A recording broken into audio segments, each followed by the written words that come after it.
परमात्मने नमः। शास्त्र चिंतन में आपका स्वागत है। आज का चिंतन बिंदु है जीवन को शांति से समझें या शांति की खोज। आज के भौतिक वातावरण के चाकचक्य में आधुनिक मानव इतना अपने आप को व्यस्त बना लिया है कि वह अपना और पराये में अंतर ही नहीं समझ पाता है, और यहाँ तक कि वो विकास के नाम पर ह्रास, अर्थात वह जिसको विकास समझ रहा है वही उसका सबसे बड़ा ह्रास या वही उसका सबसे बड़ा विनाश है। आइए हम थोड़ा सा इस विषय में चिंतन करें कि ये किस प्रकार से है। देखिए, जो वस्तु जहाँ खोती है उस वस्तु को यदि वहीं देखा जाए, वहीं ढूंढा जाए तो वह वस्तु वहीं मिलेगी। दूसरी जगह पर कितना भी प्रयत्न किया जाए तो वह वस्तु प्राप्त नहीं होगी। हमारे पूर्वजों ने, हमारे ऋषियों ने शांति में शांति को खोजा तो उनको शांति मिली।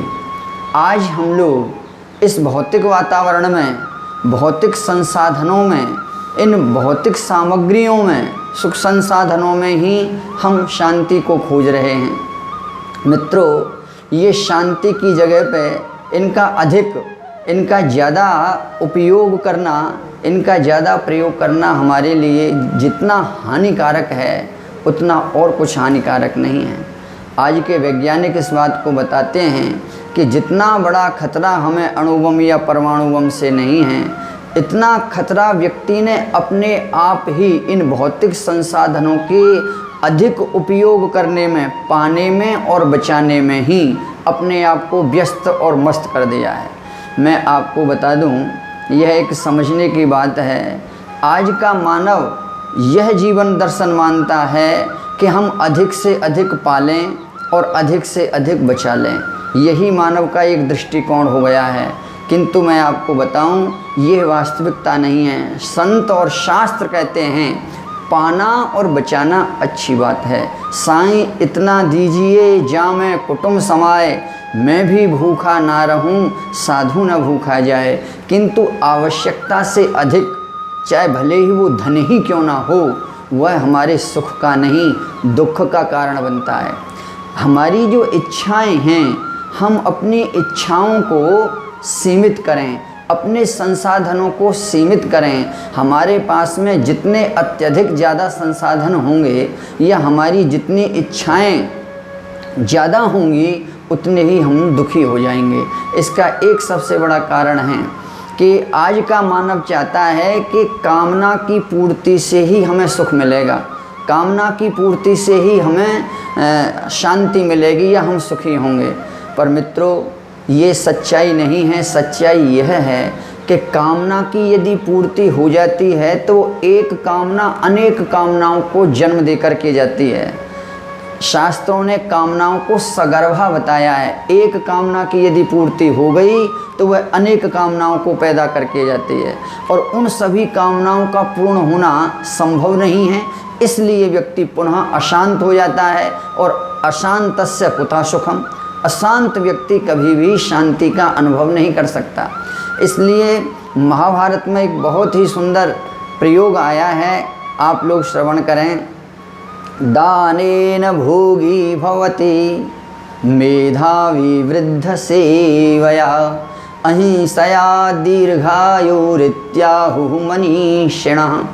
हमारे ऋषियों ने, हमारे मनीषियों ने हमें एक दृष्टिकोण दिया, हमें एक विचार दिया। वो विचार की शक्ति ऐसी है सज्जनों, इसको आप भी अपने जीवन में धारण कर सकते हैं। दानेन भोगी भवति, हमें जो भी कुछ मिला है अपने कर्मों के अनुसार प्राप्त समय, शक्ति और संपत्ति, इसका हम उपयोग करें अपने लिए, खा करके, पी करके, पहन करके, या हम इसका दुरुपयोग करें दूसरे को हैरान और परेशान करके, या हम इसको समाज की सेवा में लगा करके सदुपयोग कर सकते हैं।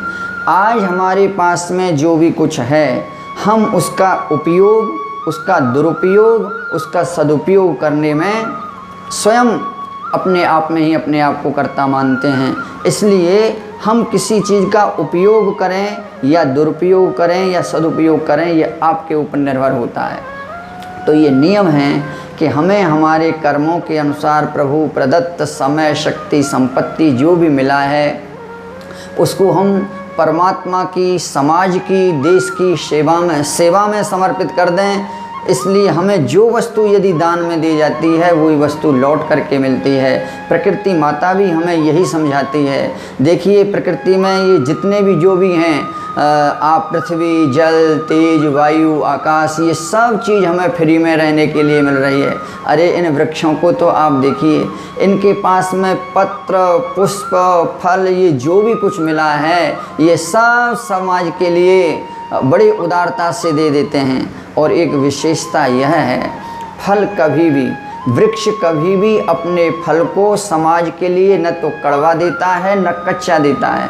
किंतु हमारे मानव की एक इच्छा तो देखिए, एक मानव कितना लालयित हो गया है या मानव कितना लालची हो गया है कि कच्चे फल को डंडा मार करके, पत्थर मार करके तोड़ लेता है। पर धन्य हैं इन वृक्षों के से हम लोग ये शिक्षा लें कि जो व्यक्ति वृक्षों में डंडा मारता है या जो इनमें पत्थर मारता है, डंडा और पत्थर मारने पर भी ये समाज को फल दे देते हैं। और हम लोग पढ़ कर के, लिख कर के अपने आप को विकासशील मान रहे हैं, अपने आप को पढ़ा लिखा मान रहे हैं, और हम अपने भाई भाई के काम नहीं आ रहा है, पड़ोसी पड़ोसी के काम नहीं आ रहा है। तो ये हमारी शिक्षा, ये हमारा विकास किसी काम का नहीं है। इसलिए हमारी प्रवृत्ति उदार होनी चाहिए। वसुधैव कुटुम्बकम, ये हमारी भारत की मनीषा बोलती है। तो दानेन भोगी भवति, यदि हम जो भी वस्तुओं का जो हमें मिला है, जो हमसे बचता है, हम उसका खुले मन से दान करें। सज्जनों, आपने बहुत बढ़िया, बहुत सुंदर 20-25 लाख की गाड़ी ली है, बहुत अच्छी बात है, बहुत बधाई है। किंतु यदि आप किसी गरीब के लिए एक साइकिल लिवा देते हैं, खरीदवा देते हैं, तो आपका गाड़ी खरीदना सफल हो जाता है।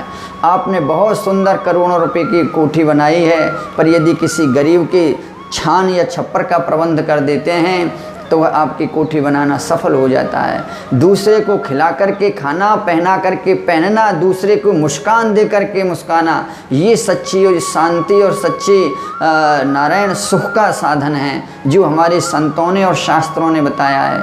तो दानेन भोगी भवति, यदि हम जो भी कुछ दान करते हैं, जो भी हम देते हैं, तो उससे हमारे जीवन में भी भौगिक सुख, शांति की वस्तुएं हमें प्राप्त होती हैं। दानेन भोगी भवति मेधावी वृद्ध सेवया, यदि आपको मेधावी या बुद्धिमान बनता है तो माता पिता की, गुरुजनों की, अब से बड़ों का हम सम्मान करें, उनके चरण स्पर्श करें, उनका आशीर्वाद लें। बालक जब घर से जाता है तो माता पिता का कर्तव्य है वो माता पिता के पांव छू कर के जाए, बालक को ऐसी शिक्षा दें। और जब स्कूल में, विद्यालय में आए तो वहाँ अपने गुरुजनों के पांव चरण स्पर्श करे। इसके बाद में पुनः जा कर के घर माता पिता के स्पर्श करें तो माता पिता, दादा दादी खुश होकर के आशीर्वाद देते हैं, दीर्घायु भव, चिरंजीवी भव, आप अपने लक्ष्य में प्रतिष्ठित हों। तो मेधावी वृद्ध सेवया, यदि आपको बुद्धिमान बनना है तो वृद्धों की, बुजुर्गों की, जो हमारे परिवार में हैं, जो हमारे पड़ोस में हैं, जो हमारे देश में हैं, हम उनकी सेवा करें। अहिंसया दीर्घायु, देखो यदि दीर्घायु होना है तो दीर्घायु होने का सबसे बड़ा फार्मूला और नियम यह है कि हम किसी की भी हिंसा न करें, तन से, मन से और वचन से। आज व्यक्ति इतना हिंसक हो गया है कि मानव के शरीर में दानव हो गया है, इंसान के रूप में वो हैवान हो गया है, अपनी वास्तविकता को भूल गया है।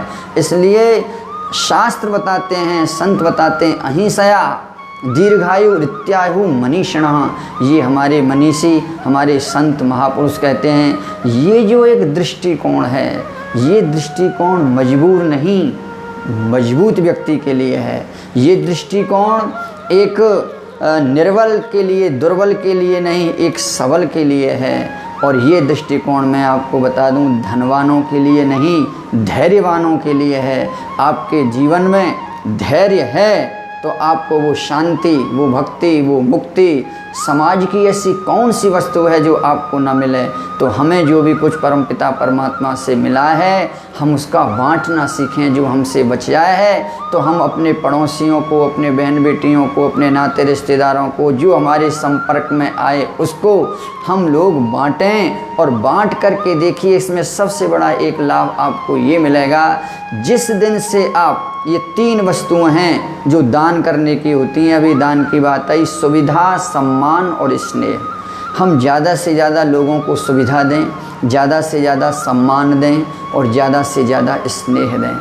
आप जिस दिन से इन तीनों चीज़ों को देना प्रारंभ करेंगे, उसी दिन से ये आपको मिलकर, लौट करके मिलना वापस हो जाएंगी। पर आपको अनुभव उसी दिन से नहीं होगा, आपको अनुभव होने में थोड़ा समय लगेगा। जैसे आपने बैंक में कुछ FD की, फिक्स डिपॉजिट किया, पर उसका ब्याज तो उसी दिन से ही प्रारंभ हो जाता है सज्जनों, जिस दिन आपने पैसे जमा किए हैं। पर उसका जो रिटर्न है, जो आपको उसका लाभ मिलता है, वो लाभ आपको जैसे महीना में मिलता है, ऐसे ही आज से ही आप सुविधा, सम्मान, स्नेह लोगों को बांटना देना शुरू कर दीजिए। और 1 माह के अंदर देखिए वो रिटर्न आपको होने लगेगा, वो आपको मिलने लगेगा। समाज में आपकी सुविधा, आपका सम्मान, आपका स्नेह, आपको चाहने वाले लोग बढ़ जाएंगे। इन्हीं शब्दों के साथ में मैं अपनी वाणी को विराम देता हूँ। जय श्री कृष्ण, राधे राधे।